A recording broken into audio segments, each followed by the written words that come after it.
primeira grande polêmica da gestão de Ronaldo Fenômeno no comando do Cruzeiro foi a decisão pela saída do goleiro Fábio após 17 anos seguidos defendendo o clube. A decisão soa ainda mais absurda se levarmos em conta que o fim da relação aconteceu faltando apenas 24 jogos para o goleiro chegar ao milésimo com a camisa do Cruzeiro. Para se ter ideia, apenas 3 jogadores no futebol brasileiro possuem mais de 1000 jogos por um mesmo clube: Pelé no Santos, Dinamite no Vasco e Rogério Ceni no São Paulo.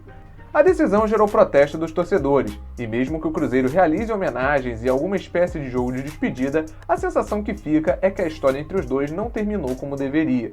Alguns críticos da nova gestão aproveitaram o episódio para defender que o modelo de empresa não respeita a história dos ídolos, mas a verdade é que episódios como esse não são exatamente uma novidade no futebol brasileiro.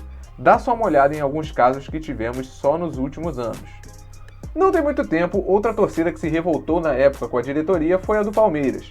Em 2019, a decisão de não renovar o contrato com o goleiro Fernando Praz provocou muita indignação entre os torcedores, desde torcidas organizadas até mesmo o ex-presidente Paulo Nobre.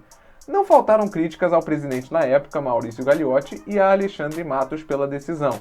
Isso porque Fernando Praz chegou ao Palmeiras em 2013 para a disputa da Série B e é certo dizer que foi a cara da virada de chave do clube nos últimos anos. Pelo Palmeiras, Praz conquistou a Copa do Brasil de 2015, inclusive marcando o gol do título, além dos campeonatos brasileiros de 2016 e 2018.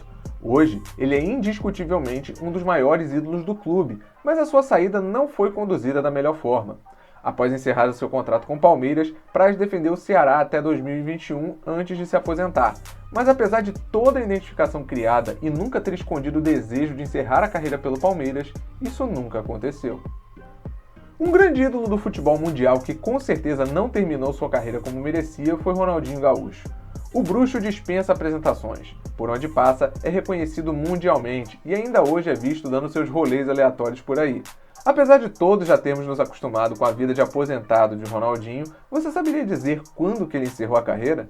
Pois é, depois de sua passagem vitoriosa pelo Galo, em 2014 Ronaldinho foi se aventurar no México pelo Querétaro. Sua estreia teve mais de 35 mil torcedores no estádio, mas eles não viram só o time perder para o Tigres por 1-0, como também viram o bruxo desperdiçar um pênalti. A passagem pelo Querétaro não foi exatamente o que a torcida esperava. Até aconteceram alguns daqueles lampejos de genialidade do craque, mas em 9 meses foram apenas 8 gols marcados e muitas críticas pelo estilo baladeiro do jogador. Em 2015, ele voltou ao Brasil para defender o Fluminense e sua chegada foi cheia de expectativa.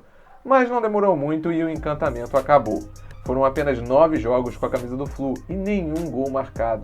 O curioso é que mesmo depois que ele saiu do Fluminense, Ronaldinho ainda teve que jogar 2 partidas com a camisa do tricolor no ano seguinte durante a Florida Cup por questões contratuais de marketing. E foi isso.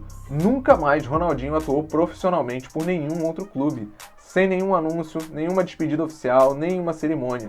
Apenas 2 anos depois é que Assis, irmão e empresário do jogador, confirmou que o craque havia pendurado as chuteiras. Hoje em dia, ele participa de jogos beneficentes e amistosos, principalmente representando o Barcelona, mas é no mínimo triste ver que ele nunca teve uma despedida oficial dos gramados. História parecida com a de Adriano Imperador. Podemos dizer que ele teve uma carreira de sucesso na Europa e na seleção brasileira. Além disso, em 2009, ele escreveu seu nome na história do Flamengo, sendo peça fundamental na conquista do Campeonato Brasileiro daquele ano. Porém, pouco tempo depois, o Imperador foi para Roma, onde não teve o mesmo brilho. A passagem pelo clube italiano durou menos de um ano e em 2011 ele foi para o Corinthians. No timão, Adriano teve uma série de problemas físicos e marcou apenas 2 gols, um deles fundamental para a conquista do Brasileirão daquele ano.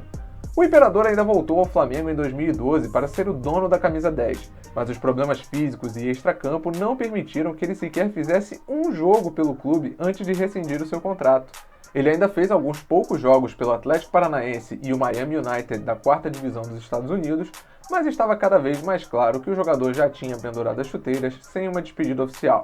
Em 2021 chegou-se a falar em uma partida de despedida, mas pelo menos por enquanto não tem nenhuma data marcada para esse evento. Quem também pendurou as chuteiras sem o brilho que merecia foi Juninho Pernambucano. Um dos maiores ídolos da história do Vasco, Juninho ganhou praticamente tudo nos anos 90 antes de fazer carreira na Europa para se tornar lenda no Lyon da França.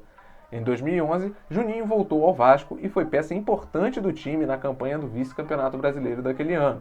Em dezembro de 2012, o Reizinho deixou o São Januário e foi jogar nos Estados Unidos pelo New York Red Bulls, mas a passagem por Nova York durou apenas 6 meses e logo ele estava de volta ao Vasco. Dessa vez, a missão era tentar ajudar o clube a escapar do rebaixamento. No entanto, na 33ª rodada daquele Brasileirão, em partida contra o Santos no Maracanã, com apenas 7 minutos de jogo, Juninho foi cobrar uma falta e se lesionou. Ele não conseguiu mais retornar aos gramados depois disso e pouco tempo depois anunciou a sua aposentadoria. Nunca houve uma partida de despedida para o ídolo, que encerrou a carreira de forma melancólica. Assim como Juninho, Felipe é outro ídolo do Vasco que nunca se despediu da torcida. O maior campeão da história do clube brilhou nos anos 90 e também na sua segunda passagem pelo Cruz Maltino em 2011 e 2012.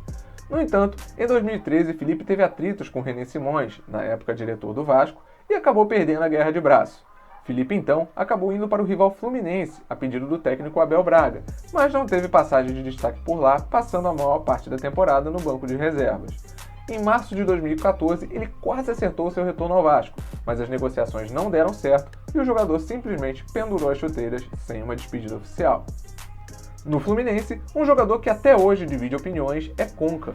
O meia teve uma passagem incontestável no clube e foi o principal destaque do título brasileiro de 2010, onde foi eleito craque do Brasileirão e jogou absolutamente em todas as 38 rodadas daquele campeonato. Após a saída para a China em 2012, Conca voltou ao Fluminense em 2013, mas os problemas financeiros do clube fizeram com que o jogador deixasse o Flu e voltasse para a China. Mas o que realmente prejudicou a relação foi a ida para o Flamengo em 2017. Na época, o jogador estava enfrentando diversos problemas físicos e levou meses para fazer a sua estreia pelo clube. Ao todo, Conca esteve em campo durante 27 minutos durante toda a sua passagem pelo Flamengo, antes de jogar pelo Austin Bold dos Estados Unidos e encerrar a sua carreira. No entanto, a ida para o rival não pegou nada bem nas Laranjeiras, e para alguns isso ofuscou um pouco a idolatria do craque, que talvez por conta disso é outro que nunca teve uma despedida oficial. Detalhe que em 2020, durante a comemoração de 10 anos do Campeonato Brasileiro, o Fluminense fez uma postagem em que apagou Conca da foto, e a torcida não gostou nada disso. Na época, falava-se que o motivo para isso foram algumas críticas que Conca teria feito ao presidente Mário Bittencourt. Diferente de todos os casos mencionados aqui, Fábio ainda não anunciou que vai encerrar a carreira, portanto, ainda há tempo para que eventuais correções aconteçam nessa história. Mas agora é esperar as cenas dos próximos capítulos. Mas e aí, curtiu o vídeo? Então deixa o seu like. Sentiu falta de alguém? Coloca aí nos comentários. Um abraço!